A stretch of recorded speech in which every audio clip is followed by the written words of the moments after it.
बच्चे से बचपना एक्सपेक्ट किया जाता है, लेकिन कांस्टेंट वॉच में रहने से, मतलब ये चारों फेज जो है हमारी ज़िंदगी के, जब हम कॉन्स्टेंटली वॉच्ड हैं या ट्रेंड है। ट्रेंड का क्या मतलब है कि एक ही तरह का सिस्टम चलाने के लिए कांस्टेंट प्रैक्टिस की ज़रूरत पड़ती है।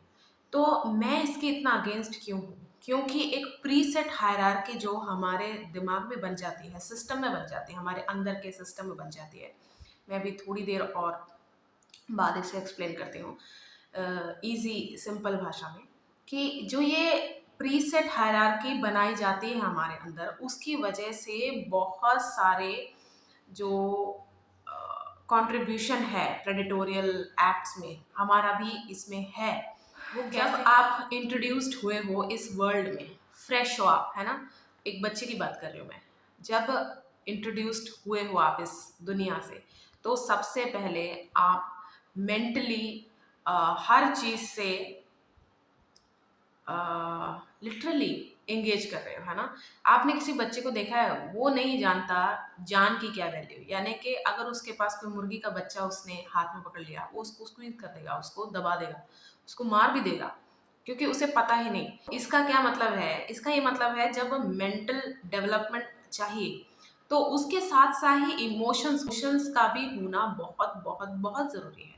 क्योंकि सिर्फ अगर आप इंटेलिजेंस को लेके चलोगे, तो आप सिर्फ गोल ओरिएंटेड या फिर आउटपुट ऑब्सेस्ड बन जाओगे। इसमें कोई इमोशन नहीं है। इमोशन सबसे ज़्यादा ज़रूरी है। जैसे अब वो सेम बच्चा, जब उसको जैसे उसको नहीं पता जान जाने पे किसको दुख होता है, क्या दुख होता है, लेकिन सेम वे में जब उसकी मम्मी को कोई हार्म कर रहा होगा, मैं ऐसे नहीं कर रही, बस उसको दिखाने के लिए, उसके अंदर वो इमोशन उसको एक्सपीरियंस करवाने के लिए, अगर उसकी मम्मी को कोई तंग करेगा, तो वो साथ के साथ रिएक्ट करेगा। तो उसके बाद साथ के साथ जब उस बच्चे को ये बताया जाएगा कि जब तूने ऐसे किया था उस बच्चे को, तो उसकी भी माँ है, सब कुछ उसको जो समझाया जाएगा, वो उसको, इसलिए मैं कहती हूँ कि ये फेज जो है वो इंट्रोडक्शन का है हमारा।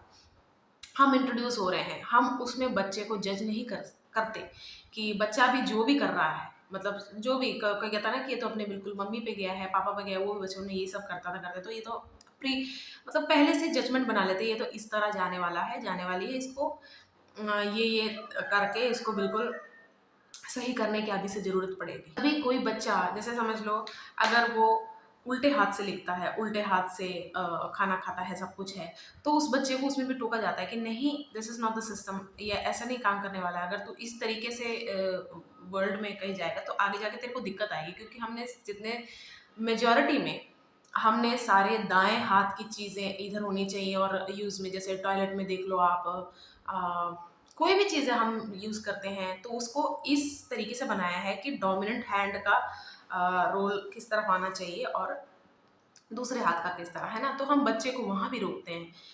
अब सोचो कि कोई बच्चा कोई काम नई तरीके से कर रहा है, जैसे एग्ज़ाम्पल देती हूँ, जैसे चावल चुगते हैं ना, राइस हम पहले बॉयल करने से पहले उसे साफ़ किया जाता है ना, कि उसमें कोई कंकर तो नहीं है, उसमें कुछ दूसरे चावल तो नहीं है, या फिर कुछ भी पड़ा हो, तो हम उसे चुगते हैं ना। अब ना एक बच्चा जैसे वो अ, पत्थर नहीं चुग रहा है, वो क्या कर रहा है, मेजॉरिटी में पहले चावल को रख दे रहा है, उसके बाद जितने कंकर उसमें बचे, मतलब वो हम क्या कर रहे हैं, चावल को रखते हैं, कंकर को हटा रहे हैं। वो क्या कर रहा है, चावल को उठा रहा है, तो कंकर को, उसका तरीका ऐसे, हम उसको तुरंत वहाँ भी लेक्चर देते हैं, रादर देन सीइंग की जो उसने किया है, अगर उसमें कंकर नहीं तो इट्स गुड, अच्छी बात है, हम उसको, पर नहीं, हम उससे बहुत ज़्यादा ट्रिगर हो जाते हैं कि नहीं, this is not the way, ऐसे नहीं करना है, ऐसे करेगा तो काम बढ़ाएगा, तो टाइम बढ़ाएगा अपना, और इसमें रिस्क ज़्यादा है, ऐसा है, वैसा है, ठीक है? अब मैं ये क्यों बोल रही हूँ, हम नए को एक्सेप्ट करना ही नहीं चाहते। एक बच्चा जो इस दुनिया में लाता है, वो सिर्फ नयापन है और कुछ भी नहीं है। और उस नएपन को भी जब हम कंट्रोल करना चाहते हैं, जैसे कि हम सोचते हैं कि नहीं नहीं ऐसे नहीं, मतलब अगर यहाँ पर रहना है, अगर जहाँ भी पल बढ़ रहा है, अगर ऐसे रहना है, तो आपको बेटा ये करना पड़ेगा। हम उसे पहले से ही किस तरह वो करने लग जाते हैं, सेट। हम हम मतलब चेंज को ला लाने के लिए तैयार ही नहीं है पूरी तरह। हम सिर्फ वैसे चेंज को एक्सेप्ट करते हैं जो चेंज हमने सब कैलकुलेट करके, हाँ चलो ये चेंज हमें चाहिए, इस तरह हम चेंज से लड़ रहे हैं और ह्यूमन बॉडी को पूरी तरह से नफरत कर। तो फर्स्ट हो गया आपका इस दुनिया में इंट्रोडक्शन। सेकंड क्या होगा, ग्रो कर रहे हैं आप। अब इसमें फिजिकली आपका अवेयरनेस सबसे ज़्यादा जरूरी होना चाहिए, लेकिन फिजिकली भी एक डाइट ऑलरेडी सेट है। क्या खाना चाहिए, कितना खाना चाहिए, सब कुछ सेट है। किस तरह का खाना चाहिए, वेदर के हिसाब से हम यही खाते आए हैं।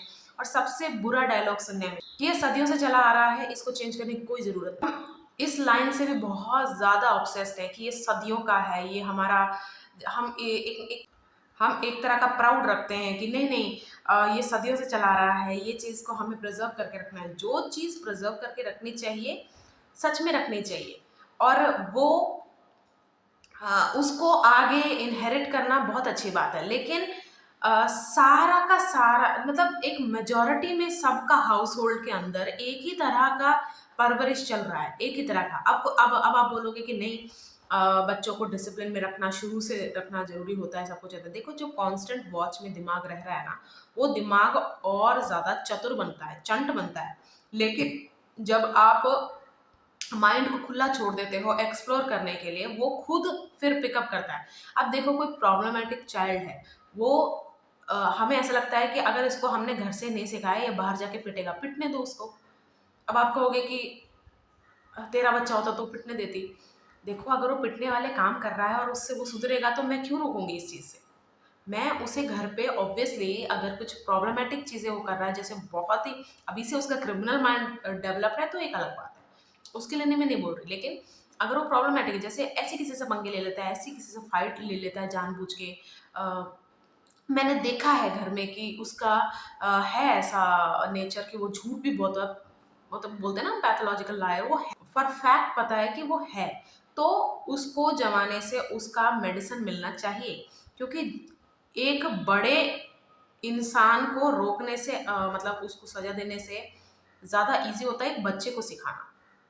तो उसको वो करना ही चाहिए, रादर उसको पहले से कि नहीं नहीं, ये तो ऐसा बच्चा आगे जाके यही बनेगा। मैंने बहुत सारे ऐसे प्रॉब्लमेटिक चिल्ड्रन देखे हैं जो बड़े होके बहुत ज़्यादा शरीफ बन चुके हैं, बहुत बहुत ज़्यादा शरीफ। वो इसलिए है कि उनका जो ये जो भी हरकतें हैं उन्होंने बाहर जाके की, उनको टेस्ट मिला अपने मेडिसिन का, और वो चुपचाप सुधर गए। एक होता है जब आप सोचते हो कि नहीं, हम डिसिप्लिन में कांस्टेंट वॉच में रखेंगे, तो वो दिमाग और ज़्यादा चतुर बन जाता है। उसको ये समझ में आ जाता है कि कुछ पर्टिकुलर लोगों को खुश रखना होता है, कुछ पर्टिकुलर लोगों से झूठ बोल के ही डील करना होता है, कैसे अपने आप को एक मास्क में रखना है, क्या चीज़ करके वो बचपन से सीख जाते हैं कि क्या मुझे हेल्प करेगा टू बी मी। एक प्रेडिटोरियल माइंड, एक प्रेडिटोरियल इंस्टिंक्ट पूरी तरह वर्क कहाँ करता है, आपको क्या लगता है? जब वो फ्री महसूस करता है। अब ये जो फ्री वाली बात है, मैं आपको बताती हूँ कि ये प्री सेट हायरार्की का इसमें क्या कंट्रीब्यूशन है। हमने इनोसेंस को कुछ अलग ही पोर्ट्रे करके अपने बच्चों को बताना शुरू किया हुआ है। मतलब हमें भी हमारे माँ बाप ने ऐसे बताया कि इनोसेंट का मतलब, हमें जो बताया गया वो है ये है कि सबसे पहले माँ बाप की सुनना, फिर टीचर्स की सुनना, मतलब मेंटोर जो भी उसके आगे आपके बनेंगे, फिर सिस्टम की सुनना, हर एक चीज़। लेकिन सिस्टम बहुत गवर्नमेंट, मतलब एज अ सिटीजन, वो वाले अलग अलग वो नहीं बात करें, लेकिन नॉर्मल सिटीजन सोसाइटी में एग्जिस्ट करने के लिए उसको क्या क्या चाहिए, उसके लिए हम उसको इनोसेंस कुछ और ही सिखाते हैं। अब एक जो प्रेडिटोरियल माइंड है, वो ये चीज़ देखेगा या देखेगी कि जो मुझे बताया गया है इनोसेंट का डेफिनेशन किसके साथ मैच हो रहा है। अगर आपने अपने घर में फेमस कर रखा है, ये वर्ड बहुत इनफेमस कर रखा है, सॉरी, कि ऐसे लड़के तो ऐसे होते हैं, या फिर ऐसी लड़कियां तो ऐसे होते हैं, जो प्रेडिटोरियल माइंड है इनको टारगेट्स की तरह देखेगा कि they are not so innocent, तुम इनके साथ कुछ भी कर सकते हो या कर सकते हो, ठीक है। और अगर कुछ होगा तो ये प्री डिफाइंड है कि why did I do that. और उससे भी अजीब बात यह है कि जब इन प्रेडिटर्स को अब आप उनका कुछ करने से पहले, उनका गलत करने से पहले ही पकड़ लेते हो, तो ये माफ़ी का एक्सपेक्टेशन रखते हैं जिन्होंने भी इनको पकड़ा है। अब सोचो किसी इन्वेस्टिगेटर ने इनको पकड़ा है, कॉप्स ने पकड़ा है, या फिर प्रॉपर एक टीवी शो के होस्ट ने इनको पकड़ा है, तो इनका सबसे पहले एक्सपेक्टेशंस रहती हैं उनसे, द अथॉरिटी जो भी है उनसे जो एक्सपेक्टेशन रहती है कि मुझे समझो और मुझे माफ़ करो, ठीक है। अब जब ये समझते समझाने में और माफ़ी मांग रहे हैं, ये एक्चुअली हायरार्की को ही एक्सप्लेन कर रहे होते हैं कि मैंने, आप सोचो ना, मैं इसके साथ ही ऐसे बात क्यों कर रही हूँ, सोचो मैं इसको ही ऐसे क्यों बोल रही थी या फिर बोल रहा था, क्योंकि ये है, देखो मैं प्रूव कर सकता हूँ इसकी बातें देखो। अब वो सामने वाला या वाली बोल रही है कि आपको चेक किया जा रहा था, आप फेल हुए हो, इसलिए आपको अम, हम बता रहे हैं कि आप गलत हो, this is not the way, और जो भी ये हुई है, बातें हुई हैं उसे। अब वो इंसान क्या सोचता है, अच्छा चलो ठीक है, इन्होंने चेक करने के लिए, मतलब ये सही थे, गलत नहीं थे, इसलिए मैं फंस गया। नहीं, उसको इंसान को समझाना पड़ता है कि सामने से कोई बच्ची, मैंने एक शो देखा जिसमें वो पेडोफाइल्स को पकड़ते हैं, जिसमें वो पेडोफाइल्स को पकड़ते हैं, तो उसकी मैं बात कर रही हूँ। और जब मैं इसकी बात कर रही हूँ, आप ये मत सोचना सिर्फ इसी टॉपिक पे बात कर रही हूँ, मैं माइंड की बात कर रही हूँ, प्रेडिटोरियल माइंड की, ठीक है। अब वो ये सोच रहे हैं कि अच्छा अच्छा सही बात है, एक बच्ची तो कभी भी ऐसे चैट नहीं करती, या फिर एक बच्चा लड़का, छोटा लड़का तो ऐसे चैट नहीं करता, अच्छा इन्होंने किया इसीलिए ऐसा लगा। फिर वो उसको भी जस्टिफाई करने लगे कि देखो, आप समझने की कोशिश करो, आपने ऐसी बातें की इसलिए मैं आ गया था, ठीक है, नहीं तो मैं आने नहीं वाला था या वाली थी। मेजोरिटी में उन्होंने लड़के पकड़े हुए हैं, इसलिए मैं ज़्यादा था बोल रही हूँ, जो उस उन्होंने दिखाया हुआ है। हाँ, लेकिन औरतें भी आती हैं, कूगर्स, अगर आपने वर्ड सुना होगा, ठीक है, इट्स अ टर्म, जो यंगर उनके लिए जाती हैं, उनको कूगर्स बोलते हैं। तो लेकिन वो एक अलग चीज़ हो गई, वो भी गलत है, अगर वो एक बच्चे को एक्सप्लॉइट कर रहे हैं। लेकिन ये पेडोफाइल्स का तो ऐसा है कि इनको बच्चे बहुत पसंद होते हैं, इनको बच्चों के साथ सेक्सुअल एक्टिविटीज़ करनी होती हैं, क्योंकि इनके माइंड में ये इनोसेंट वर्ड से ऑब्सेस्ड है। तो इनको ऐसा लगता है कि मैं अपना प्यार, मैं अपना ऑल उसी को दूंगा जो इनोसेंट है, ठीक है, बाकियों को तो मैं सजा दूंगा या फिर ये डिजर्व नहीं करते थे, इसके साथ मैं पूरा जो जस्टिस दूंगा इसको, यानी कि इससे मैं शादी करूंगा, इसके साथ मैं बच्चे करूंगा, फैमिली करूंगा, इसको सब सब कुछ दूंगा।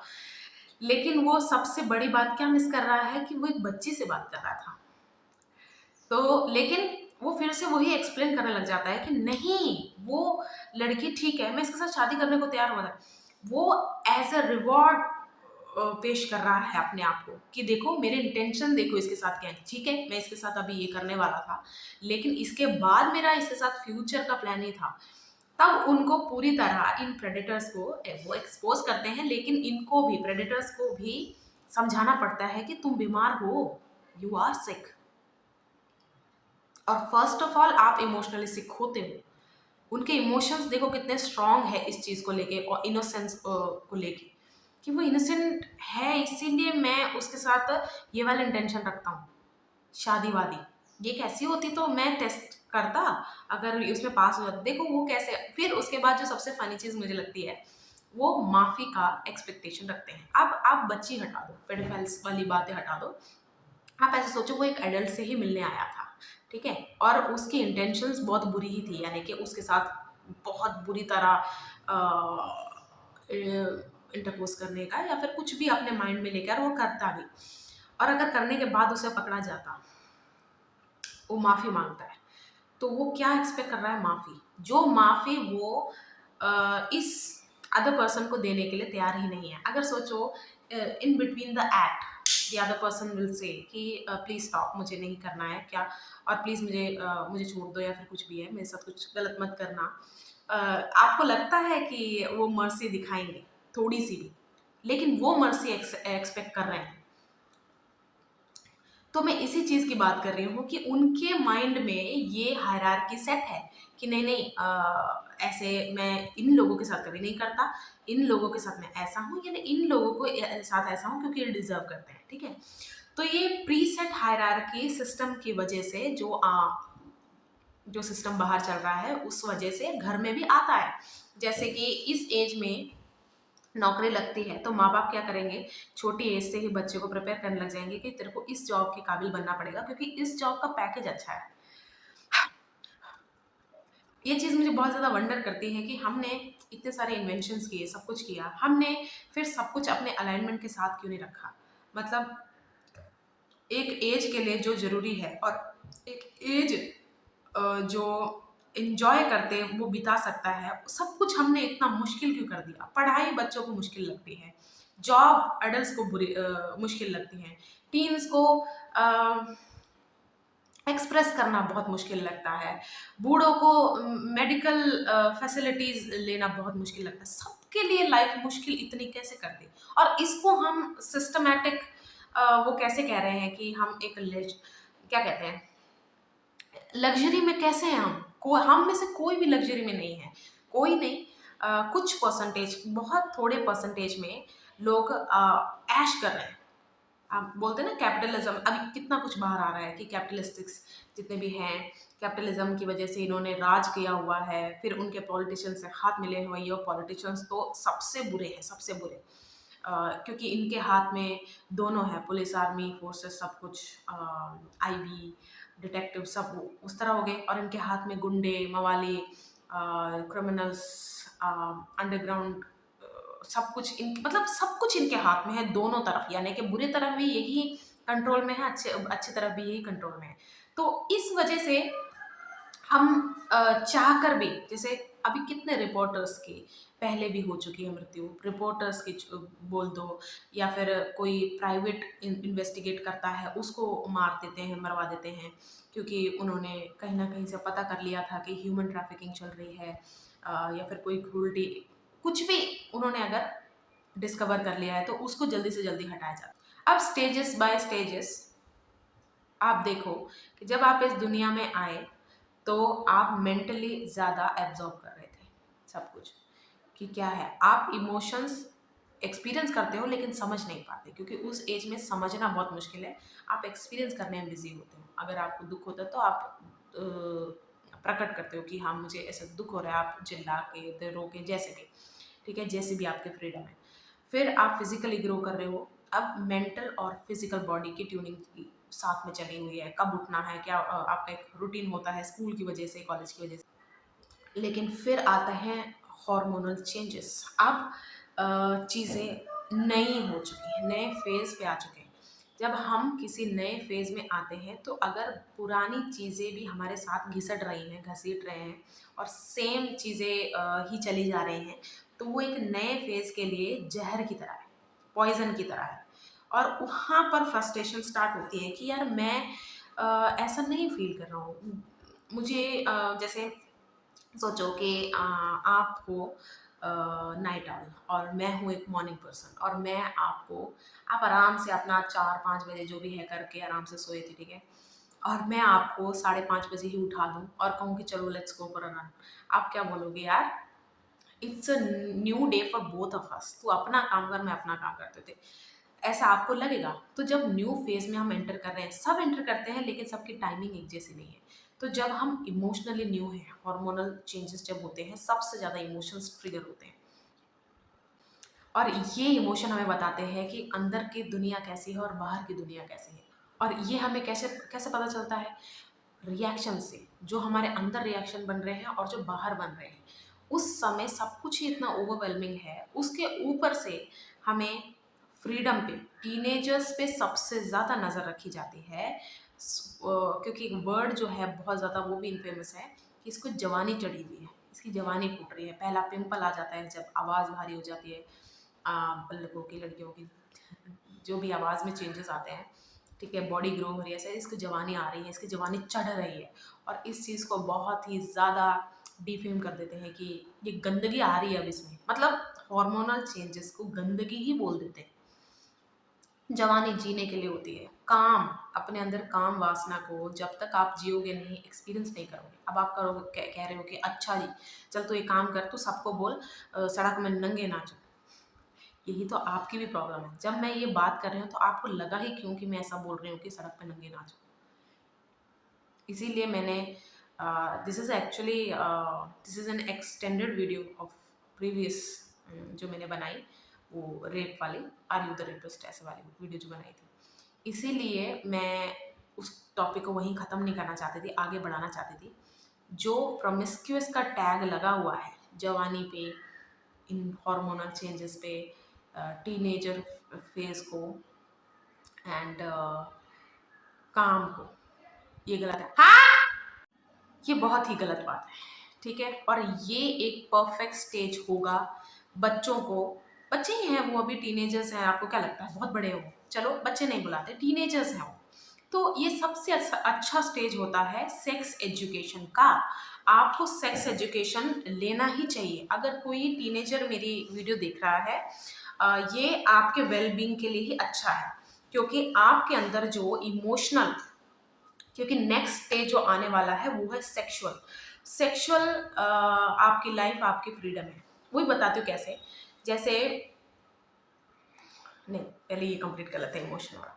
तो इमोशनली जो भी ट्रिगर हो रहा है आपके अंदर, सब कुछ आप चाहे आपको सैडनेस है, मतलब एंगर इश्यूज है या कुछ भी है, जितना आप चुलबुले थे, बोलते थे बचपन में, बहुत सारे बच्चे होते हैं चुप भी होते हैं बचपन से। अब वो वेरियस रीजंस हो सकते हैं। अगर तो वो ऐसे ही चुप है क्योंकि हाईली इंटेलिजेंट बच्चे भी होते हैं जो बचपन में ज़्यादा बोलते नहीं, क्योंकि उनके माइंड में कुछ ना कुछ चल रहा होता है। जब माइंड एंगेज होता है ना, तो बॉडी से एक तरह का डिस्कनेक्शन भी नहीं बोल सकते, लेकिन ज़्यादातर माइंड में रहते हैं हम, ठीक है। ऐसा नहीं पता चल रहा होता हम क्या कैसे पोज में बैठे हैं, कैसे बैठे हैं, हम बस सोच रहे होते हैं।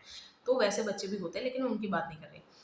बचपन में बहुत चुलबुले थे या फिर बहुत एक्सप्रेसिव से सब कुछ थे, अचानक से टीन ईयर में आके ना आप एकदम से चुप से हो जाओगे।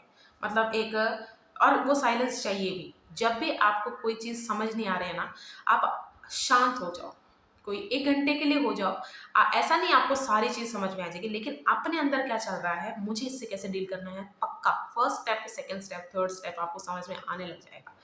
तो फर्स्ट आपको साइलेंट रहना चाहिए, लेकिन नॉट ऑल दीज ईयर्स। आपको सारे टीनेज ईयर में ही आप चुप रहे हो, तो आपके साथ कुछ तो हुआ है या आपके अंदर कुछ चल रहा था। अब जब ये चेंजेस आ रहे होते हैं, हम सब कुछ एक्सपीरियंस करते हैं जो प्रीवियस भी हुआ है और जो करंट हो रहा है। यानी कि अब अगर बचपन में कुछ भी आपने नोटिस किया था या आपको लगता है इनजस्टिस थी, तो अब आप कुछ ज़्यादा ही वोकल हो जाओगे। अब ये वोकल होने की वजह से, एक्सप्रेसिव होने की वजह से, और लाउड हो जाते हैं टीनेजर्स अपने ड्रेसिंग में भी, हर चीज़ में भी, क्योंकि उन्हें ये दिखाना होता है कि yes I stand by this decision, कि मैं इसमें बिलीव रखती हूँ, मैं ऐसा मुझे ये ऐसा रहना पसंद है, मुझे ऐसा बन के रहना पसंद है, मुझे ऐसी चीज़ें पसंद है। वो उसके अपीयरेंस में, उसके बातों में, उसकी एक्टिविटीज़ में बहुत लाउड हो जाता है। इसीलिए इनको क्या कहते हैं, इसको जब से जवानी चढ़ा ना, इसका दिमाग खराब हो गया। एक्चुअली हार्मोनल जितने भी चेंजेस होते हैं उसमें सेक्सुअल एक्टिविटी में नहीं बच्चा जा रहा होता, वो फोर्थ स्टेज है, लास्ट है, वो इमोशनल फेज में होता है उस टाइम। और उस टाइम अगर उसके इमोशंस को बहुत अच्छे से केटर किया गया हो और बहुत प्यारा न्यूट्रिशन दिया हो, उसको नरिश किया गया हो उसके इमोशंस को, बहुत प्यारी तरह वो बच्चा डेवलप करता है इमोशनली। और आपको पता है कितने सारे इमोशन होते हैं, वो वाली वीडियो नहीं डालेंगे, मतलब वो वाली वीडियो नहीं है, सारे इमोशंस आप ले लो, सैडनेस, हैप्पी, एंगर, फियर, सारे इमोशन, ठीक है। अब ये सारे रिफाइन होने लग जाते हैं बच्चे के अंदर। अब ये वो स्टेज है जब वो फैंटासाइज करता है या करती है, और यही वो स्टेज है जहाँ पर ये प्रेडेटर्स के हाथ में चढ़ जाते हैं, बच्चे बच्चियाँ दोनों। आप देखा होगा कि ग्रूम करते हैं, बहुत सारे होता ना कि बच्चों को पहले ही कुछ ज़्यादा ही एक्स्ट्रा स्वीट, ओ मेरा मेरा शोनू, मेरा बाबू, उसको मतलब उसको पहली, सबसे पहली बात, एक ग्रूमर जो एक बच्चे के साथ ट्राई करता है, वो उसको फेमिलियरिटी देता है। कैसे? उसको पता है कि एक बच्चे को कंफर्ट कैसे फील कराया जाता है, आप सोचो। वर्ड्स, अफर्मेशंस, पॉजिटिव अफर्मेशंस देके, ठीक है, यू आर डूइंग गुड, या मतलब अगर वो बच्चे को घर से मिल रहा है इमोशनल, उसकी नीड्स फुलफिल्ड हैं, और तब भी ऑपरेटर्स के हाथ में लग जाता है, लेकिन नहीं है तो वो जल्दी लग जाता है, क्योंकि उसको वो कंफर्ट दिखाई देता है। वर्ड्स बहुत ज़्यादा मैटर करते हैं टीनेज ईयर में। अब वो ग्रूमर जो है शुरू में ही उसको फ़ैमिलियरिटी दिखाएगा, यानी कि वो उसको कंफर्टेबल फ़ील कराने के लिए उसको बच्चा ही रखेगा। ऐसा उसको महसूस करवाएगा कि तू बच्चा है, तू जैसा है वैसे मुझे पसंद है, तू जैसी है वैसे मुझे पसंद है। ठीक है? तू बच्ची है मैं जानता हूँ, तू बच्चा है मैं जानता हूँ, लेकिन तू मुझे ऐसे ही पसंद हो, तू मुझे ऐसे ही पसंद, ठीक है? अब जब सामने वाला इतना रिस्पेक्टफुल है, इतना स्वीट है, एक्स्ट्रा सब कुछ है, हेल्पफुल है, सब कुछ है, तो बच्चा कैसे सॉरी मैं बार-बार बच्चा बोल रही हूँ, तो एक टीनेजर कैसे डाउटफुल हो? कभी भी नहीं होगा। और घर में अगर बहुत एक अच्छा माहौल है, दोस्ती वाला माहौल है, तो बच्चा डिस्कस कर देता है कि मम्मी-पापा आई मेट समवन, वो ऐसे-ऐसे है, तो वो सब कुछ होता है। तो माँ-बाप भी कहते हैं ठीक है, माँ-बाप को डर लग रहा होता है कि ये क्या कर दिया इसने, लेकिन वो जल्दी दिखाते नहीं। वो क्या कहते हैं, इसको घर बुलाओ पहले। हम ओके हैं, इसको घर बुलाओ बेटा। अब वो सामने वाला अगर आनाकानी करे, नहीं मुझे नहीं जाना, नहीं ऐसे नहीं मिलता सब कुछ है, वो या तो भाग लेगी। हाँ, अगर अच्छा भी है तो आप उसको घर बुला के अच्छे से समझा के जो भी है उसको कि बेटा ज़्यादा ग्रूमर बनने की कोशिश की ना, कहाँ पर पहुँचाएँगे तुझे पता चलेगा। लेकिन जब वो ऐसा होगा, लेकिन आपको लगता है इतनी फ्रीडम इंडिया में ये नॉर्मलाइज़्ड नहीं है। मुझे नहीं पता कितने परसेंटेज में, क्योंकि सर्वे लेना बहुत मुश्किल है। किसी घर जाके मैं कैसे पूछूँगी कि अगर आपका बच्चा अपने प्रेफ़रेंसेस बता रहा है, अपने इमोशंस के चलते उसने किसी को चूज़ कर लिया है, तो are you okay with it? मैं कैसे पूछूँगी? वो तो पहले ही बोलेंगे कि आ गई मेरे बच्चे को बिगाड़ने के लिए। ठीक है? तो सर्वे भी नहीं लिया जा सकता है। लेकिन जब मैंने ऐसा बोला कि आप अपने घर में डिस्कस कर सकते हैं, तभी आपको समझ आ जाना चाहिए कि आपके घर में ये नॉर्मल है या नहीं। तो जब ये स्टेज होती है, ये फेज़ होता है, अ, तब ज़्यादा से ज़्यादा सोचना चाहिए कि इसके इमोशंस को पूरी तरह जस्टिस दिया जाए। अब ये है कि बहुत सारे बच्चे ये भी चाहते हैं कि अगर उनके घर में उनके सिब्लिंग्स के साथ उनकी नहीं बनती, या फिर कोई भी ऐसे रिलेटिव्स के साथ उनकी नहीं अब उनको वो मारना चाहते हैं, लिटरली मारना चाहते हैं। तो इसमें साथ देने की बात कर रही हूँ, बिल्कुल भी नहीं। उसको बिठा के समझाना, बात करना, क्योंकि आप देख लेना स्टक जो अपनी लाइफ में आप फील कर रहे हो, वो सबसे ज़्यादा जो आपके अंदर स्टोर हुआ है, वो ये है कि आपने बहुत सारी चीज़ें उस टाइम एक्सप्रेस ही नहीं की जब एक्सप्रेस करनी चाहिए थी।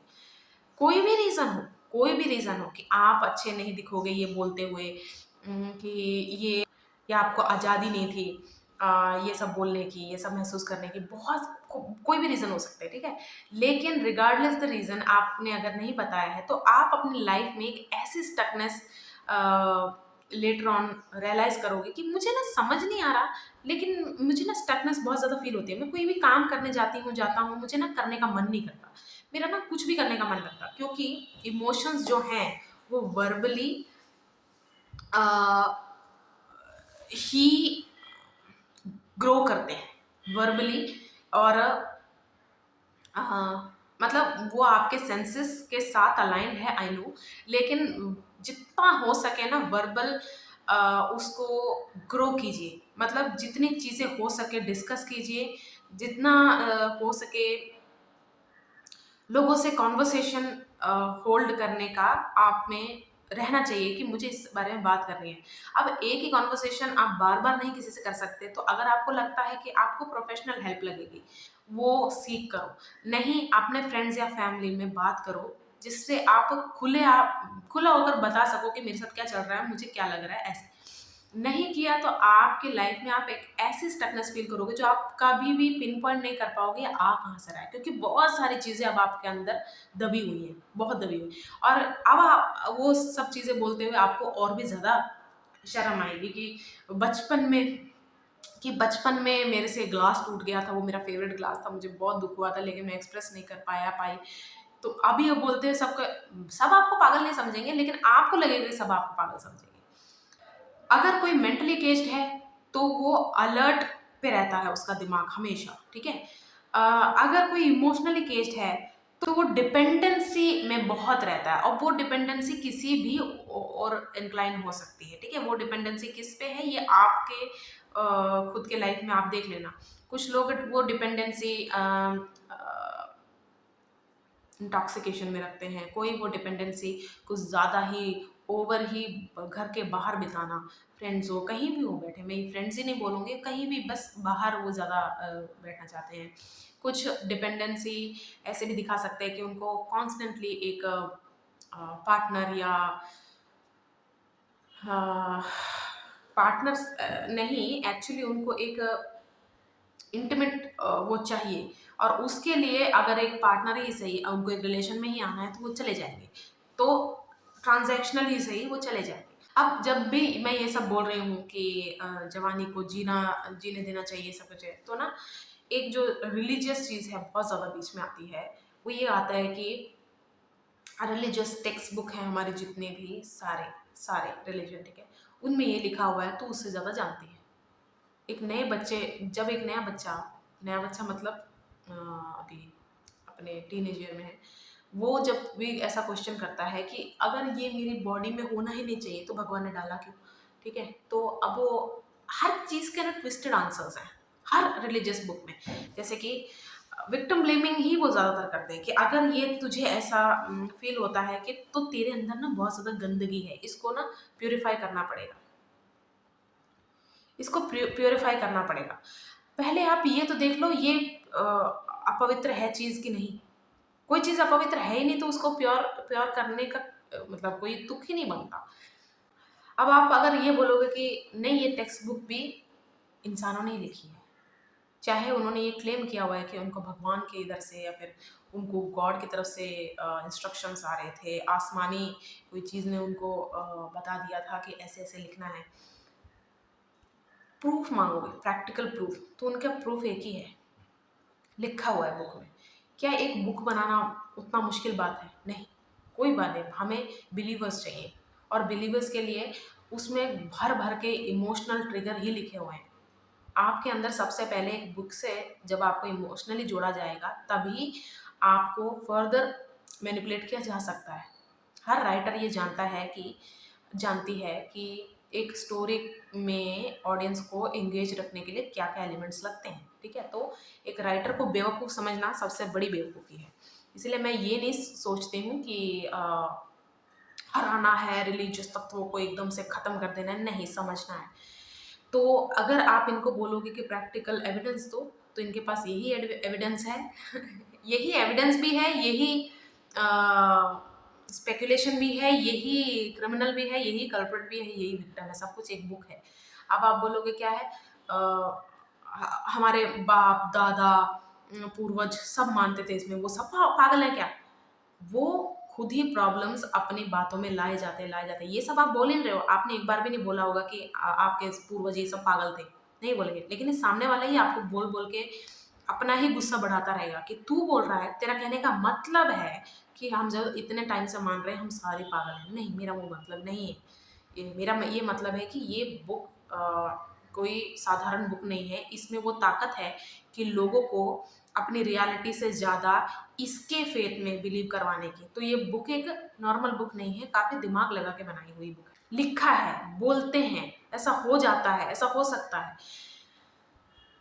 जब भी आप कैमरास प्रोफेशनल सब कुछ लेके जाते हो, फिर वो अचानक से फिर वहाँ भी यही आ जाता है कि जब आप शक करोगे तो भगवान प्रकट ही नहीं होंगे, या फिर आसमानी चीज़ प्रकट ही नहीं होगी, आपके सामने विजिबल नहीं रहेगी, और मतलब सब कॉन्ट्रडिक्ट है। रिलीजियस जितने भी रिलीजन हैं उनमें सब कुछ ना आपको कॉन्ट्रडिक्शन ही मिलेगा कि अगर ये है तो ये पहले बोलेंगे ऐसे ही जीना है, फिर उसको कहेंगे हर जगह ऐसे नहीं जीना है, जैसे सिचुएशन बने वैसा, तो सिचुएशनल भी हो सकता है, ठीक है, सर्कमस्टांसेस जैसे बनते हैं वैसे भी हो सकता है। फिर ये बोला क्यों शुरू में ऐसे होता है, क्योंकि आगे जाके वो कैरेक्टर भी सेम गलती करता है जिसने वो मना किया था, तो उसको जस्टिफाई करने के लिए कॉन्ट्रडिक्शन डाल देते हैं वो।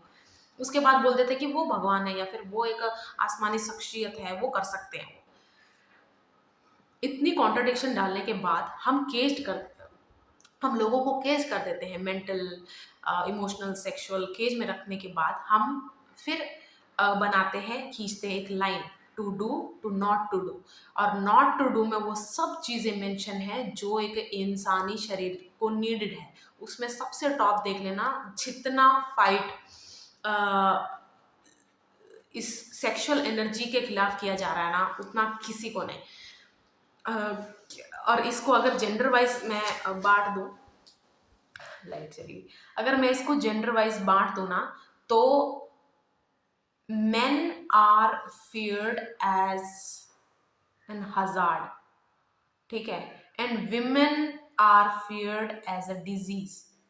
बताते हैं क्या कि लड़की अगर इस चीज को रिबेल करेगी कि नहीं ये चीज गलत है, काम वासना जवानी जो भी वर्ड आप दे दो, ये गलत, इसको गलत बोला जाना गलत है, ये ऐसे होता है, this should be live like, this should be lived, और इस तरह इसको फॉलो किया जाता था, उसको उसी तरह की एक संक्रमण की तरह, एक डिजीज की तरह देखा जाता है कि ये लड़की खतरा है, इसको जल्दी से जल्दी कंट्रोल में, इसको जल्दी से जल्दी खत्म करने के लिए सब कुछ।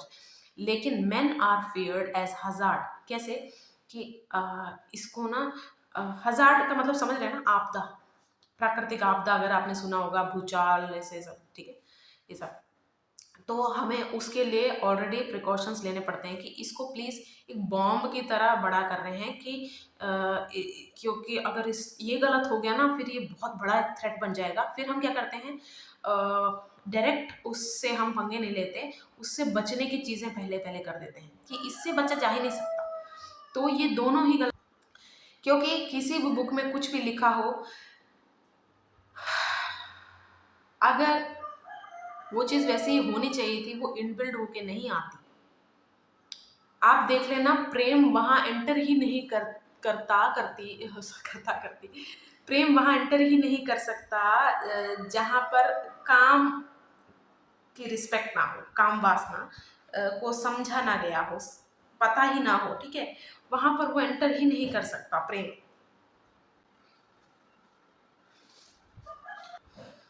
इसकी कम नॉलेज की वजह से ये चीज आज तक हैंडल ही नहीं हुई, कर ही नहीं पा रहे हैं। बस वो इस, क्योंकि वो हैंडल नहीं कर पाएंगे इसको, उन्हें पता है, तो उन्होंने एक सिंपल चीज रख दिया, पनिशमेंट एंड रिवॉर्ड।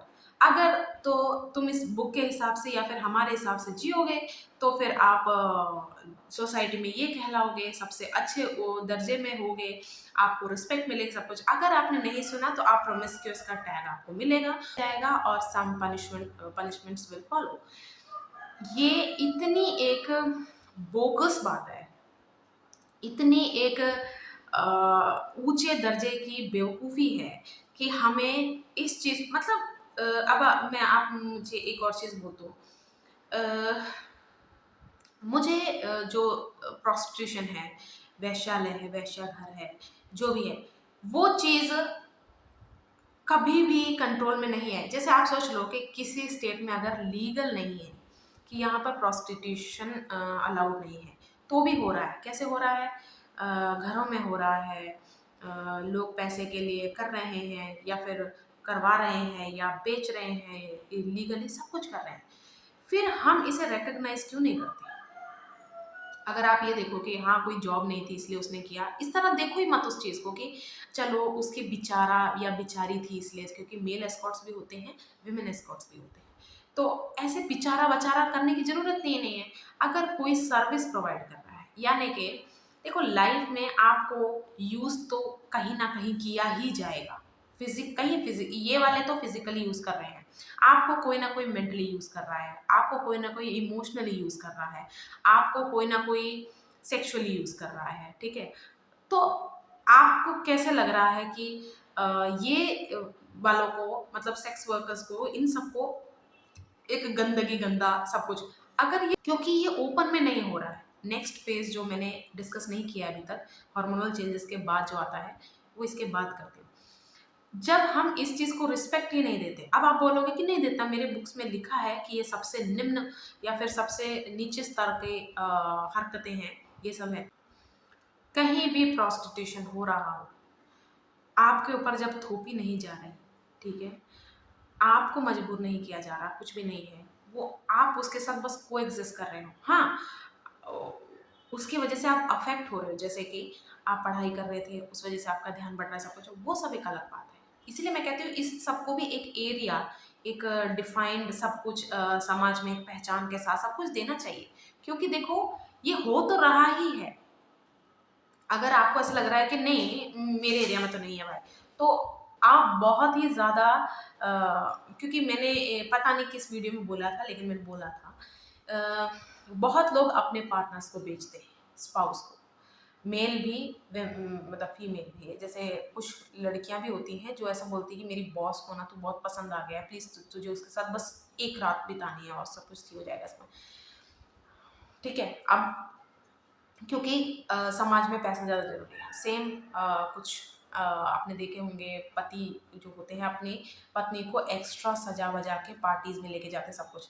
मैं प्लीज़ कंफ्यूज मत करना उन लोगों के साथ जो अच्छी ड्रेस करते हैं, सब कुछ करते हैं। प्लीज़ मैं उनको नहीं बोल रही हूँ, पहले से सॉरी अगर ऐसा आपको सुनाई दिया होगा, मैं वो नहीं कह रही हूँ। ऐसी पार्टीज जहाँ पर गेस्ट ज़्यादातर ऐसे होते हैं। अब आप एक होता है कि आपको पता ही नहीं कैसे लोग आ रहे हैं, हम थोड़ी जज कर सकते हैं कोई अंदर से क्या सोच रहा है। लेकिन ऑलरेडी जिसको पता होता है कि ऐसे लोग ही आने वाले हैं, एक तरह का नीलामी हो रही होती है कि ये मेरी पार्टनर है, इसके बदले में मुझे सबसे बड़े लेवल का कोई क्या ऑफर कर सकता है, तो मैं लेके जाता हूँ। ऐसे लोग की बात कर रही हूँ मैं। तो बहुत लोग अपने स्पाउस को बेच रहे हैं। तो ये जो प्रोस्टिट्यूशन का आपके दिमाग में दायरा है, वो भी इस हायरार्की ने, प्री सेट हायरार्की ने ही सेट किया हुआ है।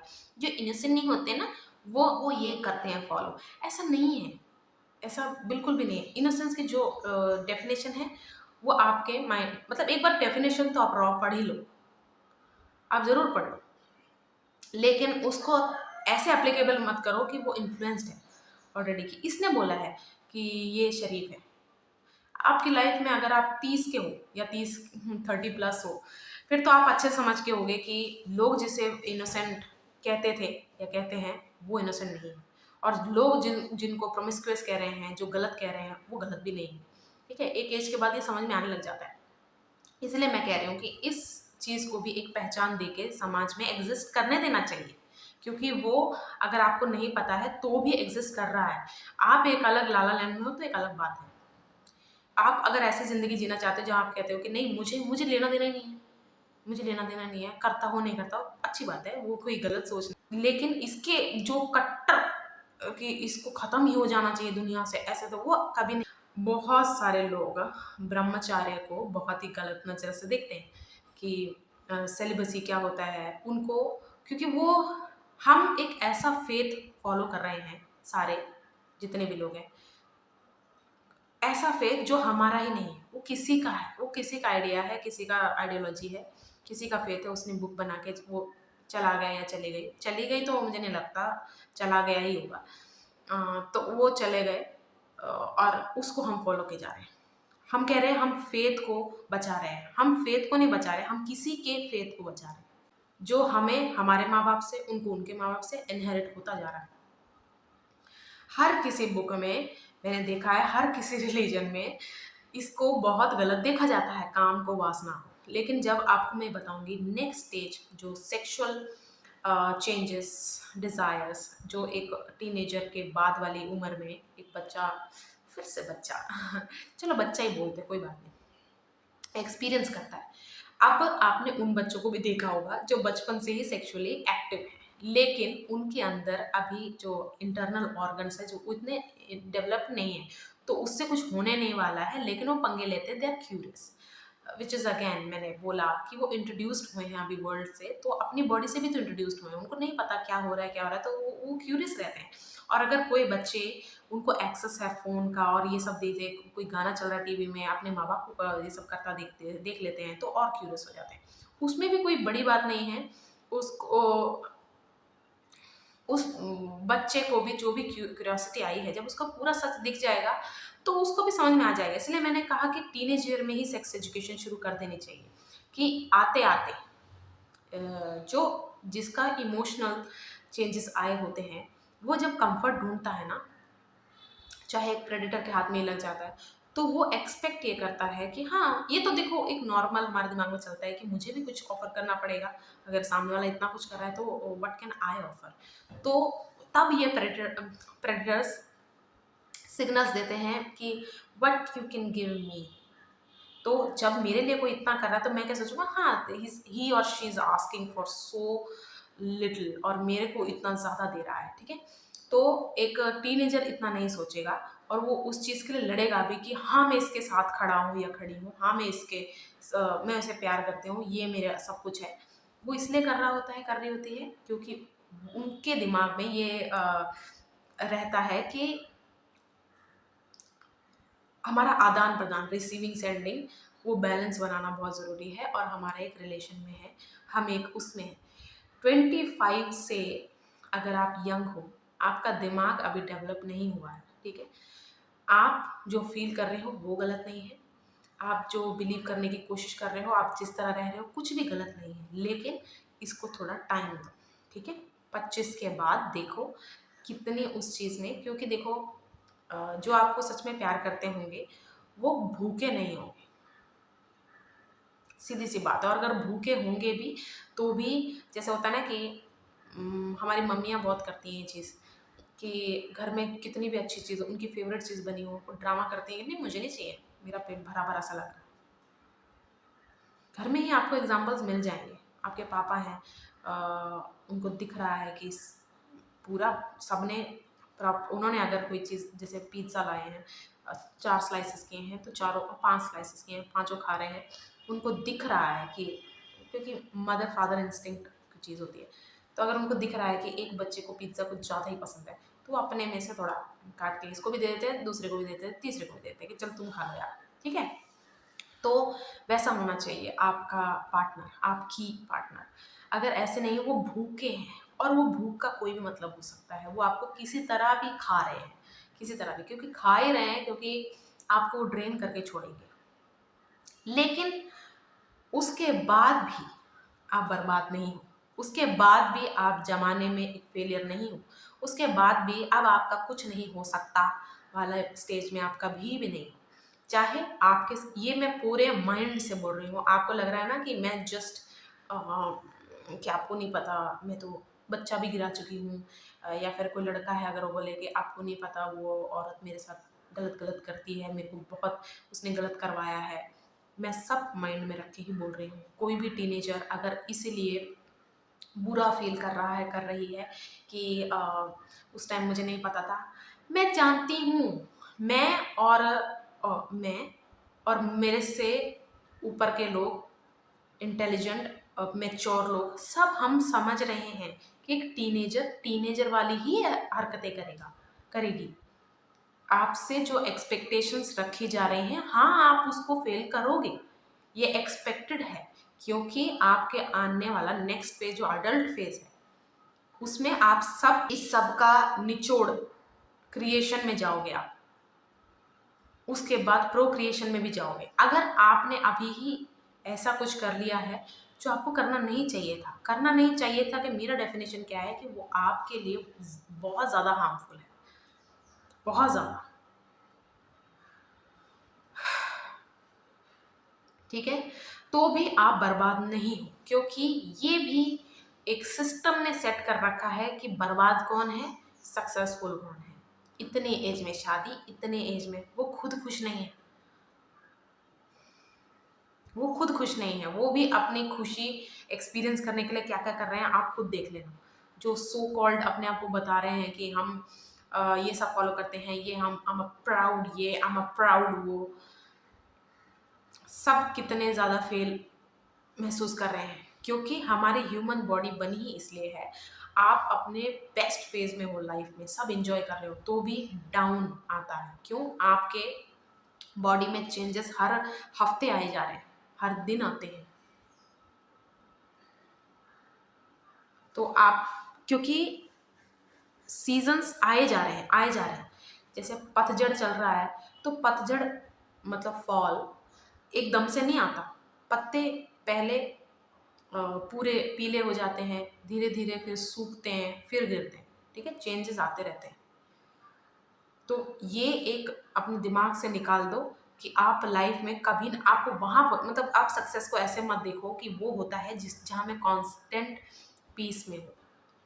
सब इंजॉय करो लाइफ में, क्योस भी इंजॉय करो, पर बनो मत, हर चीज़ बनने की कोशिश मत करो। पीस कोई ना, आप पीस बनने की कोशिश करोगे कि मैं चाहता हूँ कि मैं हमेशा इसमें रहूँ, तो हमेशा कोई चीज़ बनने में बनने के लिए क्या करना पड़ता है, हमें वो चीज़ बनना पड़ता है। कभी भी मत बनने की कोशिश करो। आप पीस भी हो, आप क्योस भी हो, आप सब कुछ हो। और ये अब ये प्रेडेटर्स की जो मैं शुरुआत में बात कर रही थी, अम, ये मैरिज में भी हो सकते हैं, इनके बच्चे भी हो सकते हैं। हम मेरे भी बहुत ज़्यादा बिलीफ जो थे वो भी गिरे हैं। मैं सोचती थी कि जिनके ये होते हैं वो ये नहीं कर सकते, जिनके फैमिली में ये होता है वो ये नहीं कर सकते। ये सब मेरे को बाद में समझ में आया कि ये सब फेथ बिलीव्स मेरे खुद के नहीं थे। मैंने सुने थे, पढ़े थे, या फिर पीयर्स मेरे ऐसे ही हैं, तो मुझे लगा कि यही सच्चाई होती है। रियलिटी बहुत अलग थी, बहुत अलग है, ठीक है? मेरी सोच से, मेरे बिलीफ से बहुत ज़्यादा अलग है। जितने भी लोग अरेंज मैरिज में जाते हैं, मैरिज में जाते हैं इन जनरल, वो उनका एक्सपेक्टेड रहता है कि हमारी लाइफ ना यहाँ से ऊपर ही जानी चाहिए, नीचे नहीं गिरनी चाहिए। क्योंकि अगर नीचे जस्ट गिर गए ना, जैसे कुछ बच्चे देखे हैं आपने कि वो पजल फिक्स कर रहे हैं, उनसे अगर एक पजल का टुकड़ा गिर गया, टूट गया, फिर वो सारा जो अभी तक बनाया पजल वो सारा बिगाड़ देते हैं।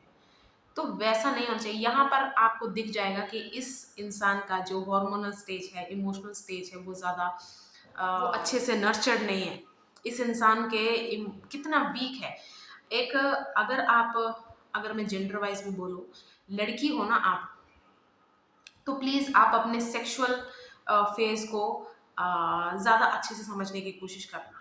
और अगर आप एक लड़के हो तो आप अपने इमोशनल, क्योंकि बाकी सारा ना आपको नेचुरली बहुत अच्छे से आ जाएगा, मेंटली, फिजिकली,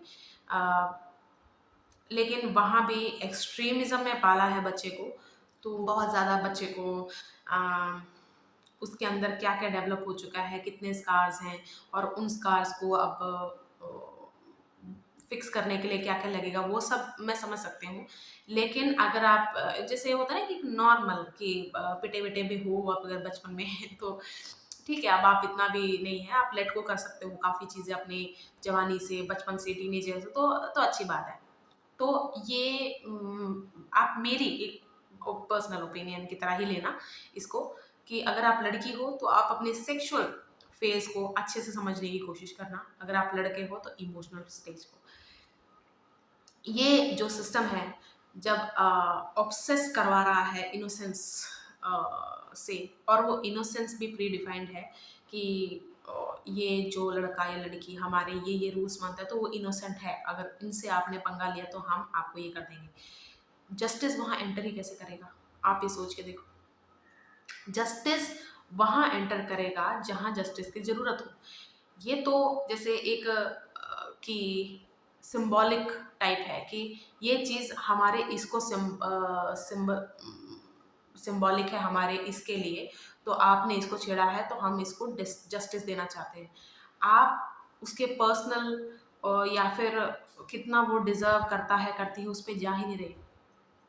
आप जस्ट एक ये लगे हुए हो कि हाँ, this deserves to be punished, क्योंकि इन्होंने हमारे दायरे में रह के किसी काम करने वाले को तंग किया है।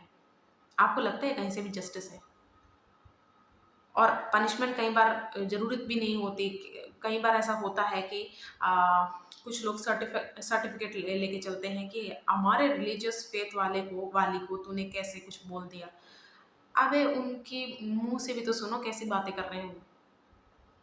उसने ट्रबल खुद इनवाइट किया है। इतनी कंडीशनिंग सिस्टम द्वारा की ही इसलिए जाती है कि सारे माइंड एक जैसा सुने, एक जैसे प्रतिक्रिया दे, एक जैसे काम करें। इसीलिए इतना ज़्यादा कंडीशनिंग करी जाती है। और जो अलग होते हैं, जो कि नेचुरल है, नेचर से कभी आप लड़ नहीं सकते। आपको लग रहा होगा कि आप लड़ाई भी कर रहे हैं। हम इतनी योग्यता ही नहीं है हमें कि हम नेचर से लड़ सकें। हम नेचर से सिर्फ पंगे ले रहे हैं। इसे कहते हैं पंगे लेना, लड़ना नहीं। कैसे हम देखा है ना आपने, कोई महामारी आती है या फिर जो नेचर द्वारा नहीं, जो हमने किया उसका जो फल हमें मिलता है, हम कहाँ रोक पाते हैं? कोई हज़ार्ड आता है तो ये थोड़ी आप जिम जाते हो तो बॉडी बना के आप सुनामी के सामने खड़े हो जाते हो कि हाँ, अगर आप कहीं ये भी स्टेटस डाल रहे हो ना कि मरूंगा भी तो मैं ऐसे मरूंगा, या मरूंगी भी तो मैं ऐसे खड़ के मरूंगी, मर तो रहे हो ना। हार गए आप वहीं पे। नेचर से पंगे लेना बंद कर दो।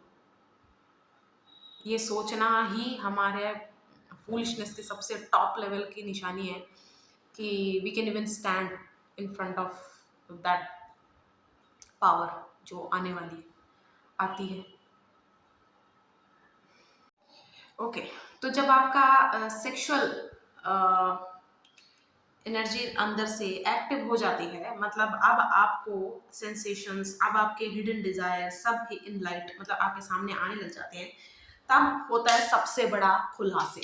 मतलब आपकी फ्रीडम यहाँ से आपके मतलब आपके जितने भी फेथ जो होते हैं यहीं पर गिरते हैं। क्योंकि कहीं भी, क्योंकि जब मैंने बोला ना कि हर टेक्स्ट बुक में सुप्रीमेसी देखो आप इसकी सेक्सुअल एनर्जी की, हर कोई इसको अपोज करता है। तो सोचो इसमें कुछ तो पावर होगी ना, कुछ तो इसमें बात है। और वो बात है, ये फ्रीडम महसूस करवाता है इंसान को। आप देख लेना, जो भी पर्सन कनेक्शन में है आ जाते हैं, या फिर कनेक्शन में नहीं भी है, वो सिर्फ फिजिकल एक्ट कर रहे हैं उनके साथ, मतलब एथिकली राइट। एथिकली मतलब कि उनके साथ कर रहे हैं जो उनकी जैसी सोच रखने वाले, तो वो एक्सपीरियंस कर रहे हैं। तो जब वो ये सब कर रहे हैं, तब उनको एक ऐसे मतलब अभी तक कल तक वो एक अलग लाइफ जी रहे थे, अचानक से उन्हें एक ऐसी फ्रीडम महसूस होती है जो उनको लगता है कि मैं भी कुछ हूँ, आई एम फीलिंग अलाइव। मैं जो इतने टाइम से नहीं, बहुत कुछ चीज़ें, अब वो कुछ ज़्यादा ही इंस्पिरेशन में आ जाता है, सब कुछ है। तो यस, इसकी जो पॉजिटिव साइड है सेक्सुअल एनर्जी की, वो ये है कि अगर आपको इमोशंस सिक बनाते हैं, बीमार बनाते हैं और लिटा देते हैं बेड पे, तो ये जो सेक्सुअल एनर्जी वो है जो आपको बेड से उठा सकती है। कि इंसान इतना बीमार है, सब कुछ पड़ा हुआ पड़ी हुई है, लेकिन जैसे ही उसमें वो एक उसमें एक सेंसेशन ये वाली आती है इसकी, वो खड़ी हो जाती है, खड़ा हो जाता है, वो इंस्पायर्ड महसूस करता है। तो अगर मुझे ये वीडियो वो देख रहे हैं कि उनके जो चेंजेस हैं और उसके बाद अब वो इंडल्ज होते हैं इन सब में, तो सबसे पहली बात, इसको पालना सीखो, इस एनर्जी को पालना सीखो। यानी कि हम बहुत कम इसके बारे में जानते हैं कि जब आपको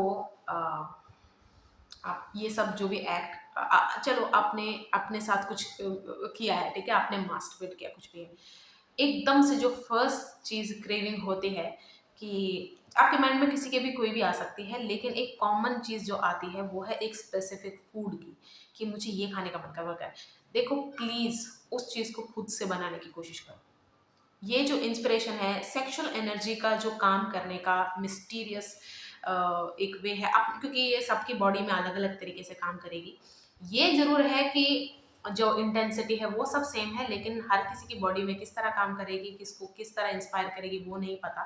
क्योंकि ये जब बॉडी में एंटर कर जाती है, तो ये महसूस करवाती है कि आ, दुनिया वो भी है प्यारी या प्यारे, जो हमें बताई नहीं गई, या फिर जिसको कहा गया है गलत है। क्या वो गलत है? जैसे समझ लो बचपन से हमें बताया जाता है कि उल्टे हाथ से मत खाना खा, उल्टे हाथ से किसी को मत कुछ दे, ऐसा सब। उल्टे हाथ को एक हेट मिलती है, लेकिन सबसे ज्यादा हेल्पफुल कौन सा? अगर इस पे चोट लग गई तो सबसे ज्यादा मिस करते हैं कि यार इससे जो काम होने थे अब नहीं होते। आप देखा होगा कि बहुत लोगों का ये साइड कमजोर भी है। अगर हमने बच्चों को ऐसे सिखाया होता कि ठीक है, जब आप पूप करते हो इसके बाद इसी हाथ से साफ करते हो, सब कुछ सही है, लेकिन आपने हाथ धो भी तो दिया, उस हाथ से नफरत क्यों सिखा रहे हो आप? इस पे अगर चोट लगी फिर तो ये हाथ से कर रहे हो ना, फिर उस हाथ को नफरत नहीं देते। उस हाथ को पहले से ही एक मिला हुआ है सर्टिफिकेट, डोमिनेंट है ना ये वाला हैंड, राइट हैंड, मेजोरिटी में, सबका नहीं है नो, लेकिन मेजोरिटी में तो डोमिनेंट हम सबका बना दिया है ना दायां राइट हैंड। तो अगर इससे कुछ गलत होता भी है, हमें करना पड़ता है, तो भी हम इसको छी की नज़र से नहीं देखें। और जब मैं ये बोल रही हूँ, आपके दिमाग में आया होगा कि ऐसे ही कास्ट सिस्टम बनाए हुए हैं, सब कुछ है। मैंने भी बहुत सारी चीज़ें अपने अंदर जस्टिफाई कर रखी थी, और सामने से भी लोगों को जस्टिफाई करने की कोशिश की, लेकिन जब मैं और उसको समझती जा रही हूँ, तब मुझे समझ में आता है कि हाँ, ये सब बकवास है। ये सब अ, अगर बुक कोई बुक किसने लिखी है वो पता चल जाएगा उसको, पढ़ते पढ़ते ही समझ में आ जाएगा कि ठीक है। अगर उसमें लिखा है कि ब्राह्मण के पैर धो के पीने हैं तो किसी ब्राह्मण ने लिखा है, क्योंकि अपना अपना और अपने जैसे लोगों का अच्छा करवाना है ना, इसलिए वहां पर भी इनकी नहीं बनती, ब्राह्मणों में भी आप आपस में नहीं बनती। वो वहां पर भी है कि ये वाले ब्राह्मण है, वो वाले गोत्र, ये सब, ये जो होते हैं ना, जो भी गलत के लिए एक साथ आते हैं वो बाद में आपस में भी लड़ते हैं। चलो छोड़ो, ठीक है। तो सेक्सुअल एनर्जी जब आपके लाइफ में आती है, बहुत सारी चीजें कि ये सब मत करना, वो सब मत करना, सब बच्चा करके आ रहा होता है, तब वो सोचता है। अब ये दो तरह से अफेक्ट कर सकती है। एक, अपने आप को आप इन चेक रखना कि आप प्रेडेटोरियल तो नहीं हो रहे।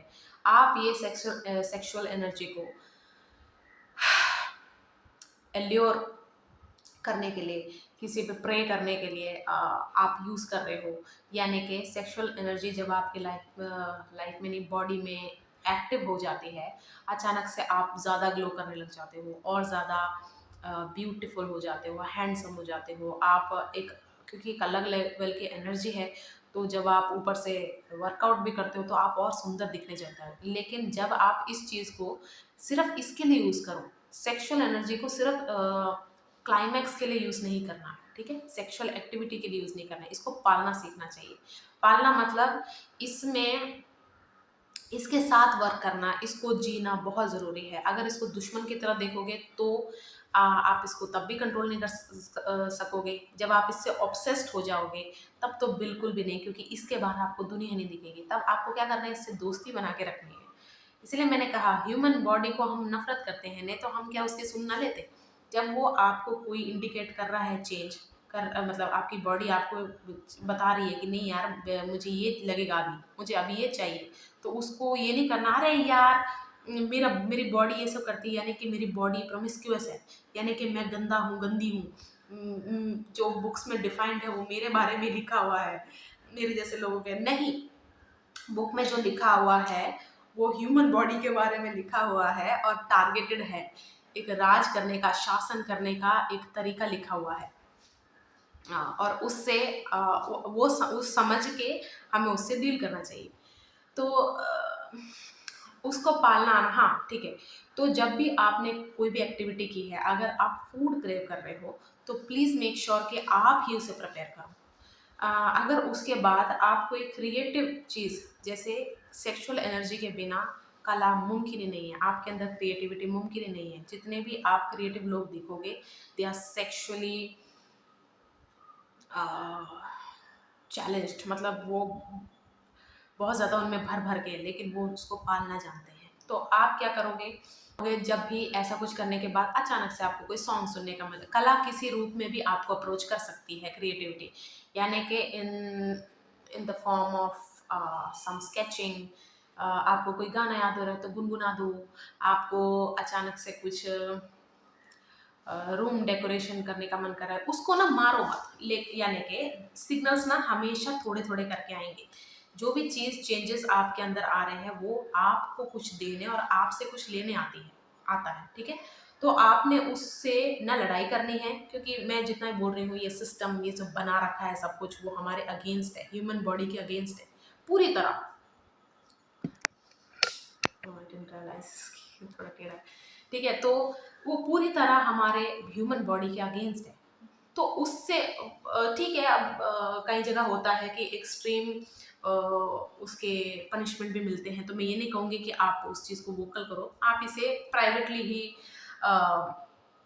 अपने आप को एजुकेट करो, इसको प्राइवेटली ही प्रैक्टिस करो, ठीक है। तो आप धीरे धीरे इसे डेवलप करो। आप बिल्कुल भी, मतलब आपको कलम भी उठाने नहीं आती, आपको कुछ नहीं आता, आप सिंगर भी नहीं हो, कुछ भी नहीं हो, क्योंकि जब हम बोलते हैं ना कि मैं सिंगर नहीं हूँ, हम ये बोल रहे हैं, हम इसका मतलब क्या होता है कि जो भी आउट देयर है हम उससे मैच नहीं कर रहे। तो क्या कहीं पे लिखा हुआ है कि जो सामने आया है अभी तक और जो सामने नहीं आया है, मतलब जो सामने आया है वो ही सच है, जो अभी तक नहीं आया, नए जॉनर बन सकते हैं, क्या पता आप ही एक नए जॉनर हो।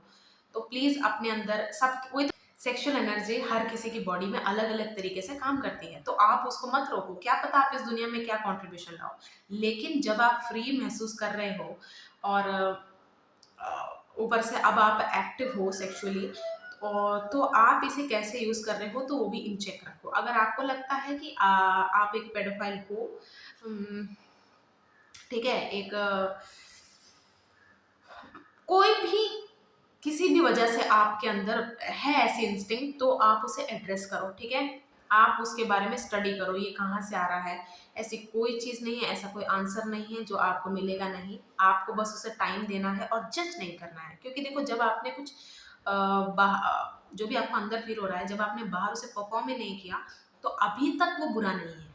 सच बात कह रही हूँ मैं। बहुतों को होता है ना, बुरी सोच भी तो होती है। हाँ, होती है, क्यों नहीं होती? लेकिन वो बुरी भी तब होगी जब आप डिसाइड कर लोगे कि मुझे ये करना ही है अब। आई है तो आप बुरे नहीं हो।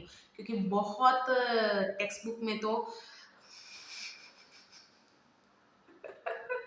ये भी लिखा हुआ है कि बुरी सोच भी उसी को आती है, उसी को आती है, उसी को आती है। देखो, ये एक इतना साइकोलॉजिकली लिखी हुई बुक्स है ना, कि क्योंकि ये सब हम सबके, जो प्रीस्ट है, जो पंडित है, जो भी आपके धर्म में जो भी फिर बोलते हैं, प्रैक्टिस करते हैं, ठीक है, अगर वो बोल रहे हैं कि मौलाना हैं आप, तो अगर आपके दिमाग में एक टाइम, एक परसेंट भी क्रॉस नहीं किया, तो ये सबसे बड़ी झूठ बात है। ठीक है? तो नहीं, पर आनी ही नहीं चाहिए, आने, और अगर आई है तो कहीं न कहीं आपने उसको जगह दिया है। नहीं, कभी भी नहीं। बिना जगह दिए भी बहुत सारी चीज़ें आती हैं। आप जब सपने देखते हो, इसी को मैं बोलती हूँ symbolic, thoughts are also symbolic. जब आप कोई सपना देख रहे हो, आज आपने सपने में कोई ऐसा जीव देखा, एक ऐसा जानवर देखा जो इस दुनिया में एग्ज़िस्ट नहीं करता, ठीक है? फिर आपने उसको ड्रॉ किया, ऐसे ही किया। किसी की मन की भावना ही है फ़ीनिक्स, है ना? ऐसे मैथोलॉजिकल जो भी क्रीचर्स हैं, वो भी किसी की भावनाएँ हैं। तो ये भी क्रिएटिविटी से निकला है। और वो सेक्सुअल स्टेज में ही सबसे ज़्यादा निखर के आती हैं। ठीक है, आप पहले भी, आपके इंस्पिरेशन बच्चे भी हैं जो ड्राइंग बहुत अच्छी कर लेते हैं, सब कुछ कर लेते हैं, लेकिन जो इमेजिनेशन की चीज़ें हैं, वो आपके अंदर किस एज में ये एक्टिव हो जाता है, आप सेक्सुअली एक्टिव हो जाते हो, उस पे बहुत ज़्यादा डिपेंड करता है। मैच्योरिटी, देखो, एक मैच्योरिटी है कि प्रैक्टिकल मैच्योरिटी चाहिए, कि आपके ऑर्गन्स सारे अब डेवलप्ड हो चुके हैं, अब रेडी हैं टू प्रोक्रिएट। एक मैच्योरिटी है कि अब ये स्टार्ट होने के लिए तैयार है, ठीक है? बहुत सारे लोग ये जो स्टार्ट होने वाली है उसको मैच्योरिटी समझ के बच्चों की शादियां करवाई जा रही हैं, बच्चों को बेच दे रहे हैं, बच्चों का। कुछ लोग इसका भी वेट नहीं कर रहे हैं, उनको कोई लेना देना नहीं है। उनको ये है कि इंसान के बच्चे हैं, हम सब इंसान हैं, हमारा कुछ नहीं पता, 5 साल में करा दो। कितनी घटिया हरकत है। और उन सब का यही है, हमारे फेथ को कुछ नहीं बोलना। अरे तुम्हारा फेथ नहीं है ये, किसी का फेथ है, इनहेरिट हुआ है, किसी का फेथ है, कहीं लिखा हुआ था। हम इंसान बेवकूफ़ नहीं हैं, ठीक है? वी प्रिटेंड कि हम बेवकूफ़ हैं, और ये प्रिटेंड हमें करना पड़ता है पीयर प्रेशर की वजह से, जान का खतरा है इसलिए।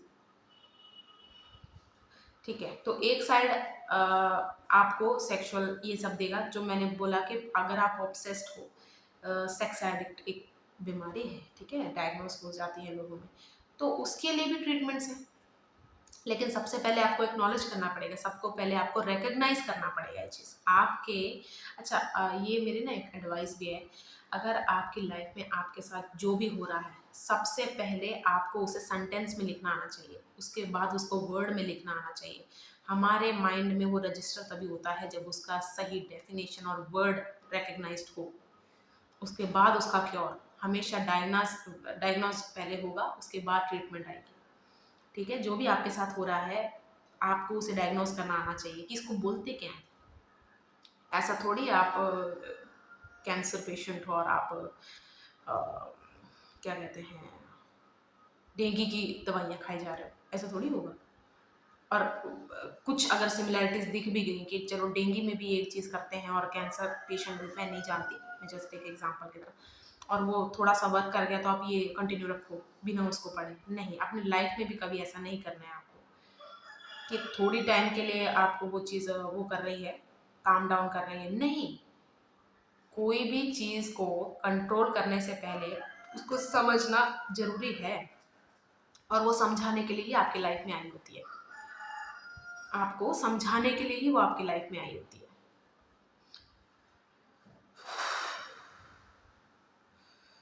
चलो मैं देखती हूँ एक बार जो बाकी रह गया है कि मुझे वो आपको रीड करके बताना है या फिर ऐसे ही, ठीक है। चलो बाद में बनाते हैं बाकी वीडियो।